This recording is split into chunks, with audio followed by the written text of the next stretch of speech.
Step into the world of power, loyalty, and luck. I'm gonna make him an offer he can't refuse. With family, cannolis, and spins mean everything. Now, you wanna get mixed up in the family business. Introducing The Godfather at ChumbaCasino.com. Test your luck in the shadowy world of The Godfather slot. Someday, I will call upon you to do a service for me. Play The Godfather, now at ChumbaCasino.com. Welcome to the family. VGW Group. No purchase necessary. Void where prohibited by law. See terms and conditions. 18+. You will fail. So what? Everybody does. But your gym, your watch, your yoga pants, they pretend you won't. So when you miss a day, eat the pancakes. Give up on a workout? You failed? Seriously, what the hell? We're Body. We've been a part of that too, but not anymore. At Body, we're rejecting perfection and embracing reality. Not in a Pizza Monday kind of way, in a loving your whole life kind of way. In a, this workout is fun and it's okay if I take a week off kind of way. In an, I'm eating healthy and it's okay if I indulge kind of way. In a, I like myself no matter what kind of way. Yeah, you will fail. We all will. But we're not gonna let that be the end. You see that? We're already making progress. So let's keep going. We are Body. Start your free trial at body.com. That's BODI.com. Hello and welcome. It is Eric Erickson here. Those of you on the CMG stations where Mark K should be on right now, as he is under the weather, and I am in for him. He should be back on Monday. Keep him in your prayers. My gosh, those of you who aren't in the South, we had this cold front come through, and it probably hit a lot of you, and it went from like 80 degrees to 30 degrees in 24 hours. And every single person, I do not know a person who is not sick because of it. And everybody thinks, oh my gosh, I got the Rona. No, it's the weather change. I myself, you can hear it in my voice. I got hit with it as well. And thankfully, even though I've got a concussion still, I am better off than the rest of my family. So I've been having to be the one out and about and doing stuff for everybody while everybody else recovers from it. This weather stuff is just insane around here right now. But nonetheless, I digress. One of the cool things about doing a midday radio show now, having for years not, is I got to be able to turn on a dime and change the headlines of the stuff. So I wanted to recap all the hysteria over January 6th, but we've had something happen. About 2 hours ago, the United States Supreme Court met to hear the oral arguments in Biden versus Missouri and Becerra versus Louisiana. Those are the two mandate cases. Essentially, this is about the OSHA mandate for businesses of 100 employees or more. The Sixth Circuit and the Fifth Circuit, I believe it was, came to different decisions as to whether or not the OSHA mandate should be enjoined. So there's a split in the circuit. So the United States is divided into a number of judicial circuits. I'm in Georgia, so I'm in the 11th Circuit. That covers Alabama, Georgia, and Florida. In Louisiana, where the one case was filed, it's the Fifth Circuit, and the Fifth Circuit covers Texas, Louisiana, and Mississippi. And each circuit essentially in every state has district courts. And then those district courts, when you appeal, you go to the circuit. So in Georgia, if I'm in the middle district of Georgia, my court would then appeal to the 11th Circuit, and from the 11th Circuit, you go to the Supreme Court. So there are three levels. You have district court, we'll exclude magistrate bankruptcy for certain sake of argument here. You have a district court, you have a circuit court, you have the Supreme Court. Those are your three paths. So the district court, you appeal to your circuit court to the Supreme Court. In Louisiana, a case was filed in Louisiana, and a case was filed in Missouri. And those judges made decisions, and it was appealed to those respective circuits. And the Missouri Circuit, I think it's the 6th, don't hold me to it, ruled that the OSHA mandate was constitutional. The Fifth Circuit in Louisiana said it was unconstitutional. When the circuit split, that means that in Texas, Louisiana, and Mississippi, they're bound by the Fifth Circuit decision that it's unconstitutional. And all the states that are in the other circuit, including Missouri, are bound by that circuit. Well, when that happens, the Supreme Court is required to take the case to rectify it and settle what is the law of the entire land. So they rushed this. This was out of the ordinary hearing. They normally don't meet on Friday to hear these arguments anyway, but they had to make a special exception for this case. The issue is whether OSHA, the Occupational Safety and Health Administration, or whatever it stands for, is allowed constitutionally to require that employers of 100 or more do a vaccine mandate based on a congressional statute. That's the big issue, the rule. Now, what is the rule in particular? Under 1970 law, OSHA has the authority to issue emergency rules for workplace safety, provided it can show that workers are exposed to a grave danger and the rule is necessary. A grave danger and the rule is necessary. Now, you should know that there's precedent here, and Sonia Sotomayor in her argument today really undermined her own position. In the 1990s, there was a massive outbreak of hepatitis B. And OSHA prepared a rule to mandate vaccines for Hep B. They never did the mandate. There was a question over whether or not they had the authority to even do that. Congress passed a law ordering OSHA to do it. And that's the argument of the business interests here. The National Federation of Independent Businesses, NFIB, is one of the plaintiffs in this case, along with the states like Louisiana and Texas, Georgia. Brian Kemp and Chris Carr in Georgia, my governor, attorney general, involved in this. Ron DeSantis down in Florida, and his attorney general also involved in it. Louisiana attorney general and the Texas governor and attorney general all involved. And their argument is very simple. Because we have precedent here, Congress had to order OSHA to do the Hep vaccine. Congress should have to order OSHA to do the COVID vaccine because you can tell there is no emergency. How can you tell there is no emergency? Because the President of the United States ordered this done in what, October? To distract from Afghanistan? September, October, and it doesn't even go into effect until next week. If it's an emergency, how can the president order it in September or October and not have it go into effect until January? Additionally, we do know that there will be mass workers quitting at a time of labor shortages. We have, I told you the other day, the private sector employment growth from ADP looked good, but we actually have more economic numbers now, and it's actually bad. When you take into account the people who lost jobs, quit jobs, walked away from jobs, or died, and the new jobs, we did not hit the growth target that everyone predicted. It's actually far less than that. Only about 188,000 new jobs created in this country. That's actually a really bad number. They were looking for well over 250, it appears. So when you take into account that, and you take into account that the vaccine is going to cause people to quit, well, then you got a real problem. And then Sonia Sotomayor decided to open her mouth, the dim-witted Supreme Court justice, and she is, by the way. If you go back to the documents that were released during the Obama days from the National Archives and stuff that was leaked out, it turns out that even Latino law groups were advising the Obama administration not to put Sonia Sotomayor on the Supreme Court because she wasn't that smart. I'm not making that up, by the way. That came out. I am not making that up. Latino law groups urged them not to use Sonia Sotomayor because she's an idiot.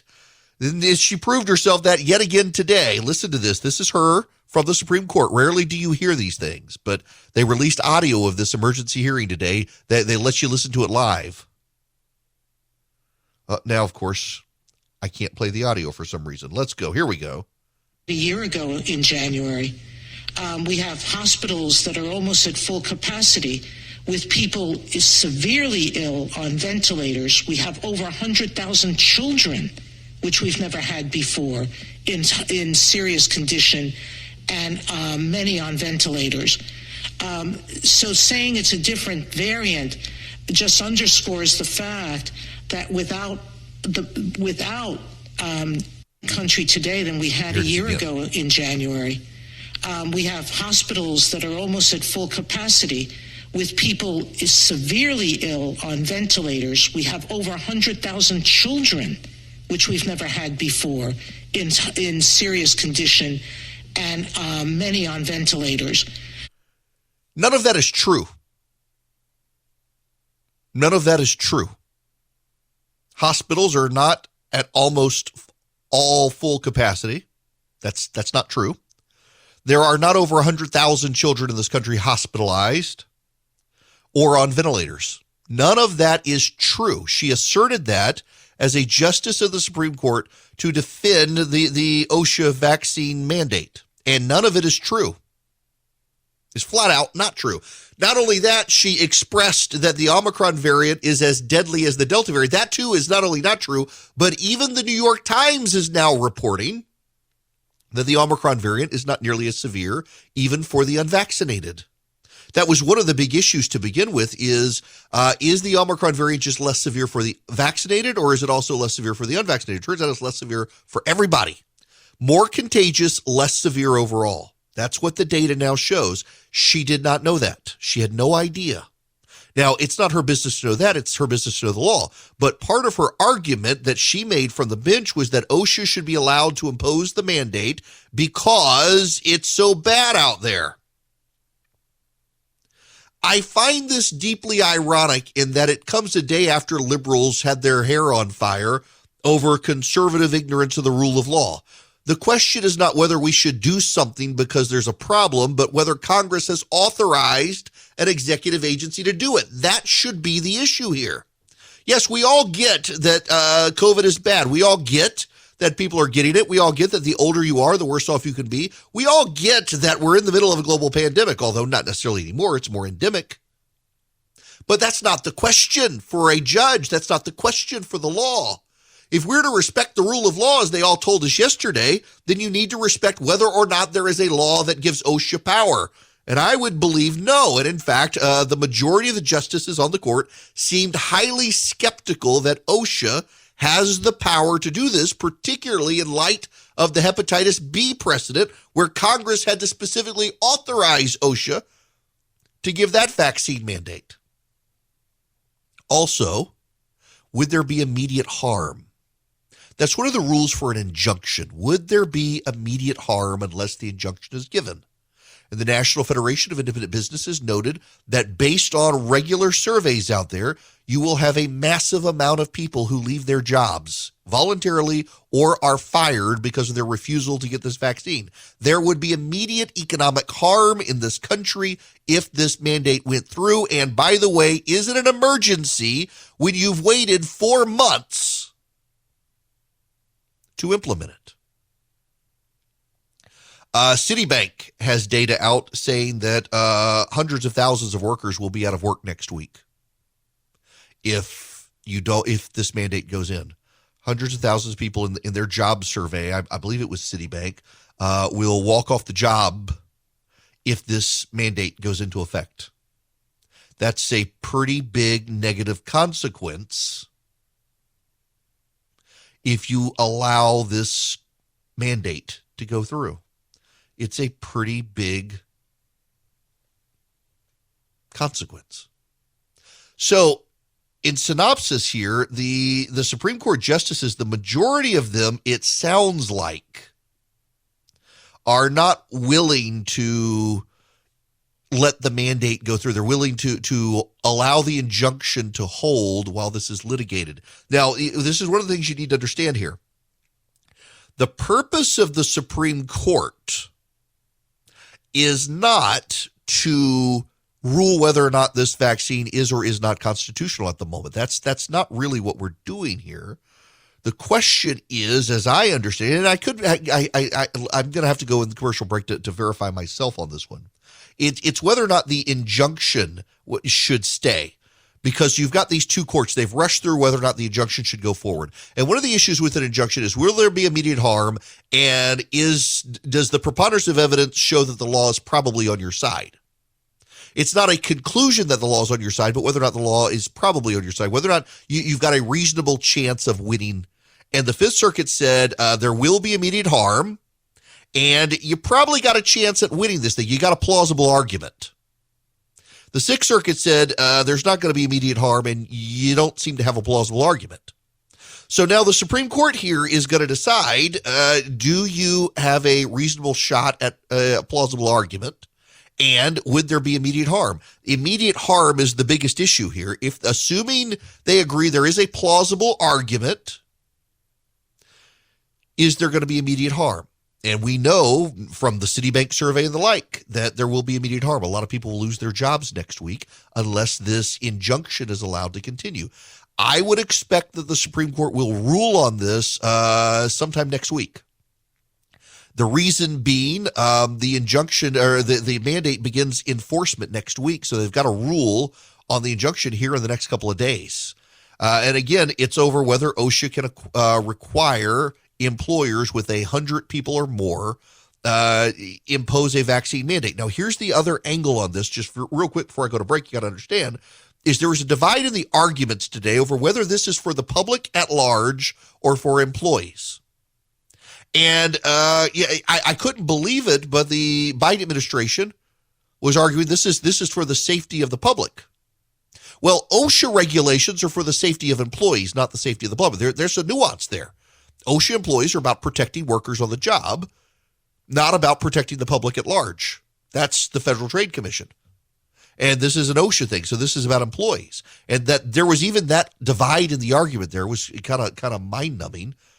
They should not have conceded that point. That undermines their argument. Sotomayor undermined her own argument by talking about the Hep B vaccine. And her argument was that OSHA drafted the Hep B mandate in the 1990s.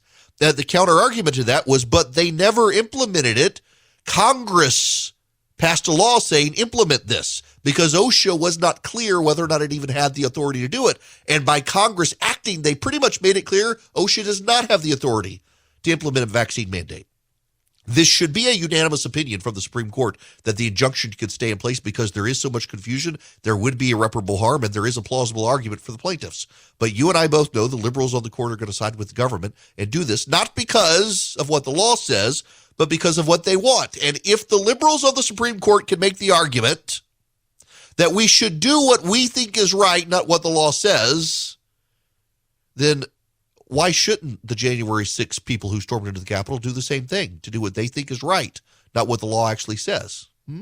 We either all follow the rule of law or none of us do. Hello there, it is Eric Erickson here. The phone number, should you wish to be a part of this program, 877-973-7425.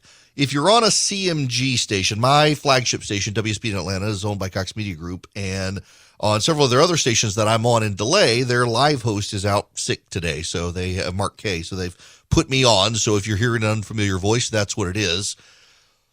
Georgia versus Michigan, the Orange Bowl. Turns out it was ESPN's most watched college football game this season. 17.2 million people tuned in for that game, which is staggering. My goodness gracious. The Cotton Bowl had 16.6 million viewers. You got the national championship game, Monday? So my flagship station is home of the Georgia Bulldogs, and they'll be airing it on Monday. In fact, they're going to preempt part of my show on Monday to have a pep rally, if you will, on the radio for the Georgia Bulldogs playing Alabama. The question a lot of people have is, will anybody watch Georgia versus Alabama for a second time? Because they've already played. I'm going to watch it, but when it's all SEC and the college football championship, does anybody outside the SEC care? I don't know. We're going to find out. My suspicious ratings will be down because does Michigan really care that Alabama and Georgia are playing? Now, I mean, listen, I'd be watching the football game anyway because it's football. But some people only care about their team. What I find very notable, however, is there's been this buzz when we went into the championships and having playoff games as opposed to doing the AP poll and the coaches poll and all of that. There really aren't enough teams out there to give a go. Condi Rice was talking to Peyton Manning and Eli Manning a couple weeks ago. You know, they're doing on Monday Night Football now. They do a separate show where they watch the game but also interview people. It's a really fun concept. I like it a lot. For people who don't really aren't obsessed with the game, it's a great show to tune in because you kind of want to watch football game, but you're hanging out with Peyton and Eli, and they're really good interviewers. They had Condoleezza Rice on, and she said the reality is there just aren't 8 good college football teams to make for a competitive playoff season, and we sure as heck have seen this. I can't believe LSU lost to Kansas. I didn't even know Kansas State had a football team. I thought they just did basketball. Gosh, that was embarrassing. Nonetheless, we got 4 teams. And now, so, I do bourbon and cigars on Sunday night on my front porch. I have a couple of guys come over for some friends. and two of them are obsessed with Taco Bell. They love Taco Bell. And now they've got the Taco Lovers Pass at Taco Bell. Have y'all heard about this? $10 a month.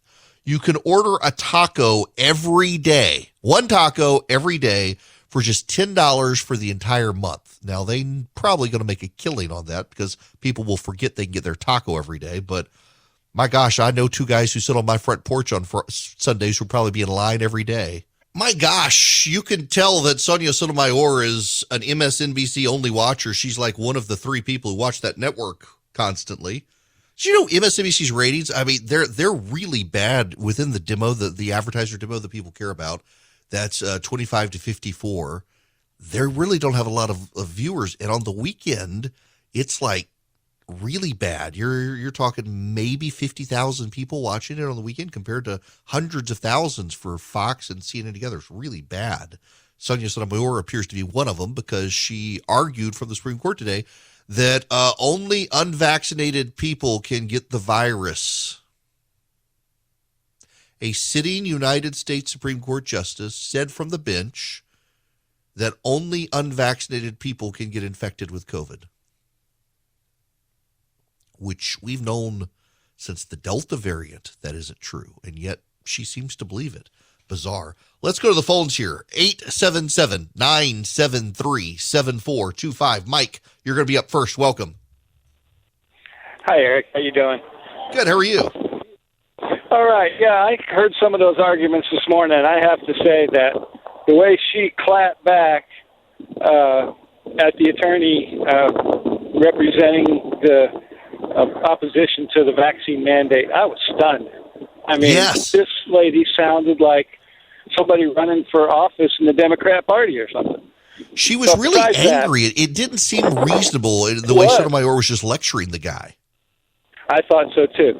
But the reason I called was I know that we all watched, or we tried to stomach what the Democrats put forward yesterday in their January 6th commemorative presentation.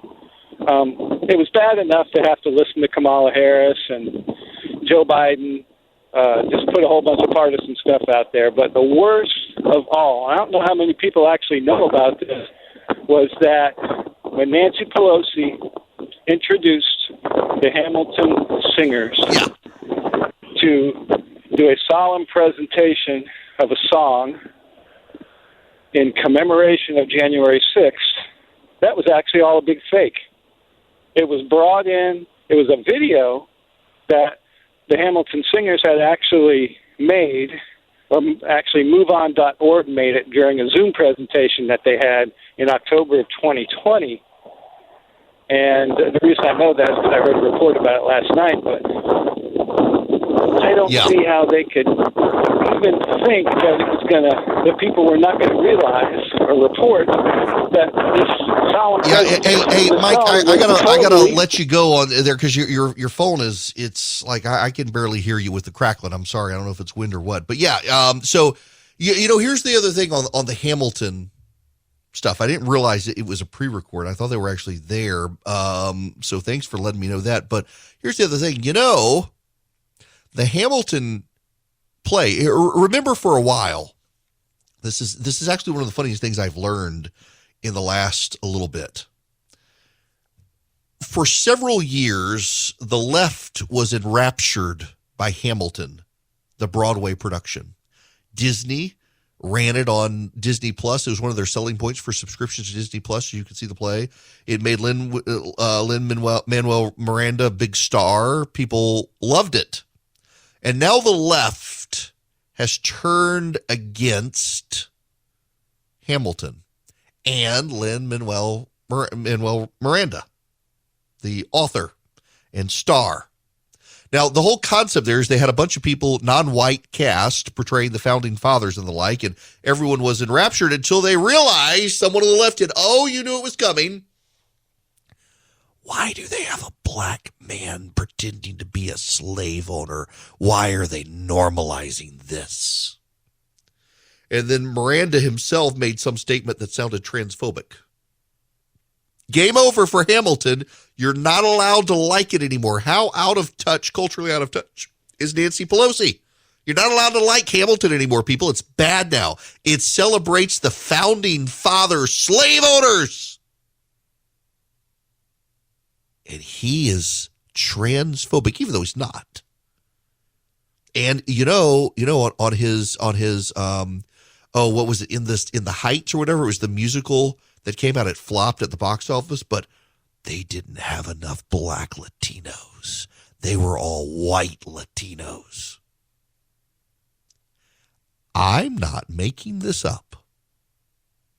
In fact, there was a story, I guess it was while I was while we were over Christmas vacation, the Vox kids, the progressives over there, they did some story on how so much cultural stuff that came out in the Obama years is now bad. It's now bad. Harry Potter, the kids loved it. My gosh, did they love Harry Potter, but it's bad now. You're not allowed to like Harry Potter because J.K. Rowling is transphobic. She believes women are women. She's a TERF. Have you heard the term TERF? Now get this. A TERF is a trans exclusionary radical feminist. Means that if you have boy parts or have ever had boy parts, you can't really be a woman. Now, you and I are like, you mean I'm a TERF? No, I'm a normal human being. But apparently, that's now code here. She's J.K. Rowling is a feminist. She is for the advancement of women. But she does not believe if you're a man, you can really be a woman. Why? Well, you've never known what it's like to have a menstrual cycle. You do not know what it's like to have a baby. Odds are you're never going to have to worry about mammograms.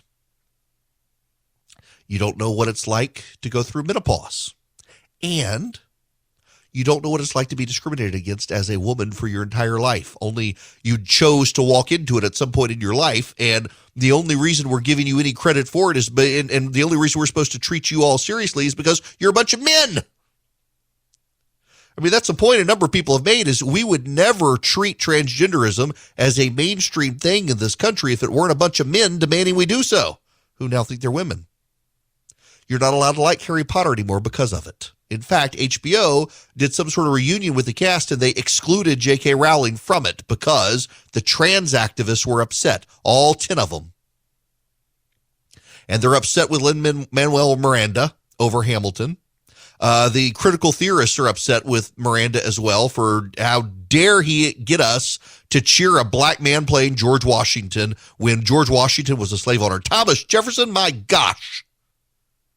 They're upset with that. Oh, what else is it? Parks and Rec.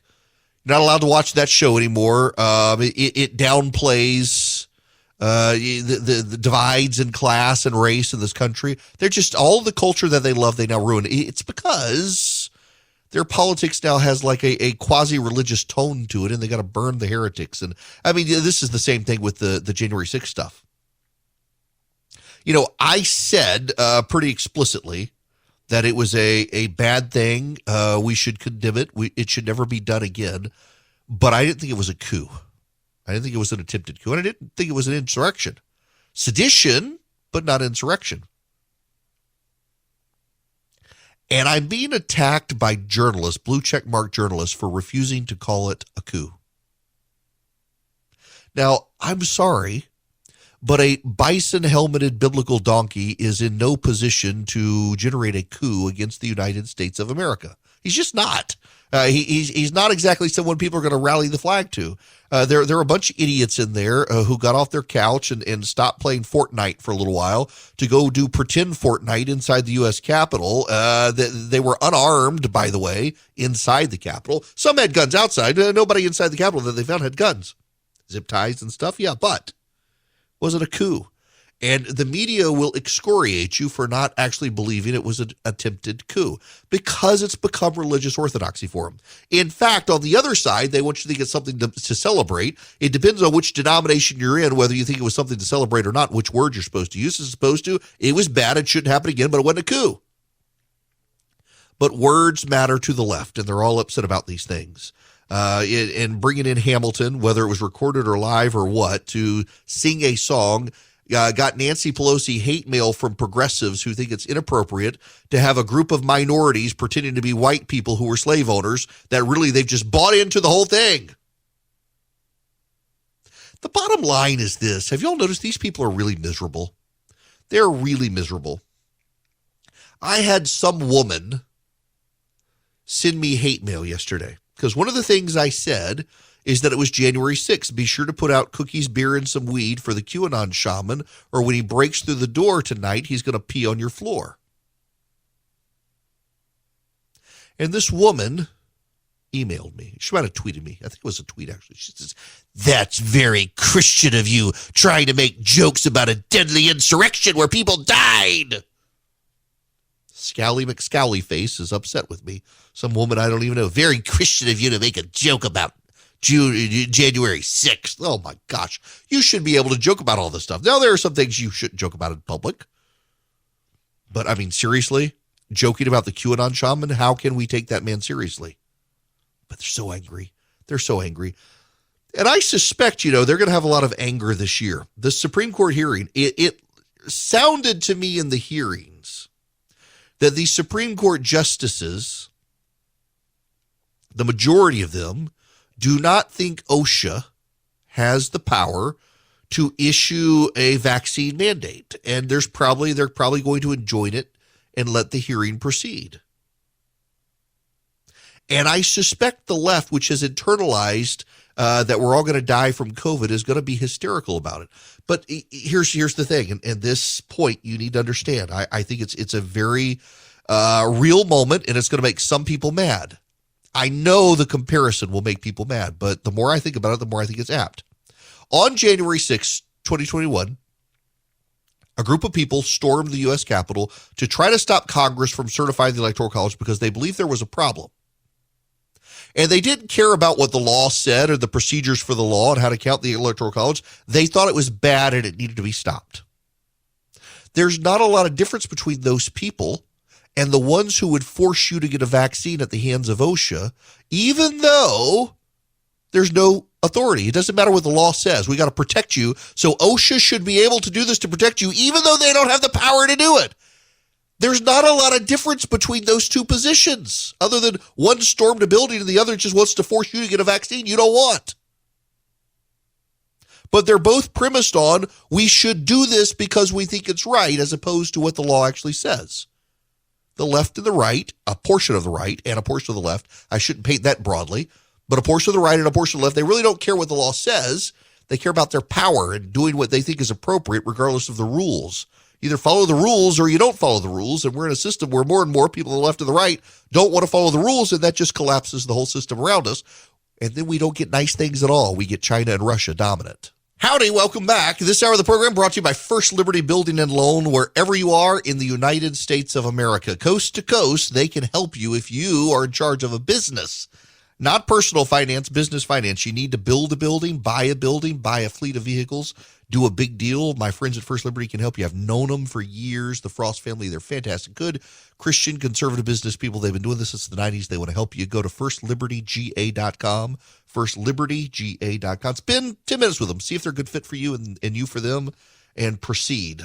Really good people. All right. I got other stuff I want to talk about today. We do need to go back to yesterday and the nonsense there. But first, gun manufacturers. I can't understand why gun manufacturers, it took them so long to do this, given the demographic trends. There's a story, it's out of the Atlanta Journal-Constitution in Atlanta, where I am, that Remington Arms is moving its global headquarters to Georgia. Going to bring 850 jobs, and Georgia is now one of the country's top 10 states for gun manufacturing, with 74 companies that make hunting rifles, shotguns, pistols, semi-automatic military rifle or military-style rifles, parts. They mean ARs, ammo, accessories, etc. But it's not just Georgia. In Smith & Wesson is moving its headquarters to Tennessee because Massachusetts has been in Massachusetts since 1852, And the Democrats there have introduced legislation to ban the manufacture of firearms in the state, except for sale to military and law enforcement. So they're packing up and moving to Tennessee. Across the South, more and more gun manufacturers are moving. Remington's going to go to LaGrange, Georgia, moving from upstate New York, where the New York legislature has turned hostile to gun manufacturers as well. You know, Heckler & Koch and Glock have facilities in Georgia. Daniel Defense is, if you need I can't recommend Daniel Defense stuff. Those people are awesome. It's not just a great gun. They are wonderful human beings. The people who run Daniel Defense are just brilliant. They're outside of Savannah. I've been meaning to go tour. When I go to Hilton Head, they've got their big facility is on I-16. You can see it. They're just wonderful human beings. Really, really fine people. And I've been meaning to get down there and actually spend time with them. I've got a Daniel Defense gun, and I love it. My rifle. I need to get another one. You should always have more guns. I got my wife a gun from True Precision. They're also here in Georgia, and they make, my gun for them. I've got a gun from them. My wife now has a gun from them. They are gorgeous, well-balanced guns. They're upgrades on Glock 43s. The slide, the barrel, the trigger, everything is upgraded, and gosh, they're fantastic. So much better than, and I love my base Glock. I got lots of Glocks. I got Heckler & Koch, 9mm. I've got a CZ. I've got 4 Glocks. I got a Glock 40. I got a 45. I got 3 9mm.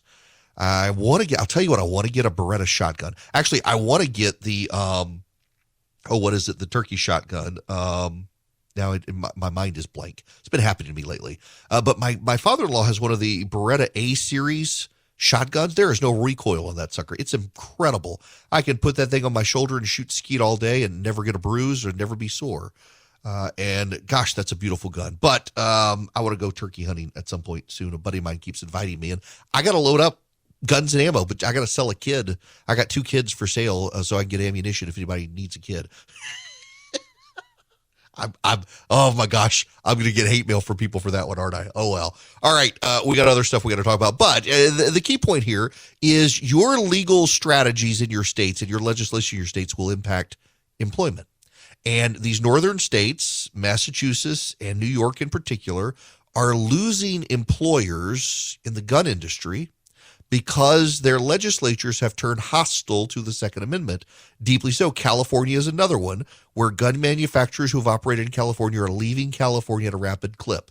SHOT Show is next week in Las Vegas. It is the largest gun show in the country. CES is out there right now, the Consumer Electronics Show. A buddy of mine has flown out there early. He wanted to go to the Consumer Electronics Show and then go to SHOT Show. He says, there's nobody there. Everything's gone remote. And they're expecting a full house for SHOT Show. The gun people, they don't care about COVID. The consumer electronic liberals were deeply concerned about it. Major companies canceling their events at the Consumer Electronics Show. Second year in a row they've done this. While at SHOT Show, they're going to have a full house. They're going to have tons of people out there. I would love to go one day. Don't have it in the travel budget right now to go to it. But I want to. I like guns.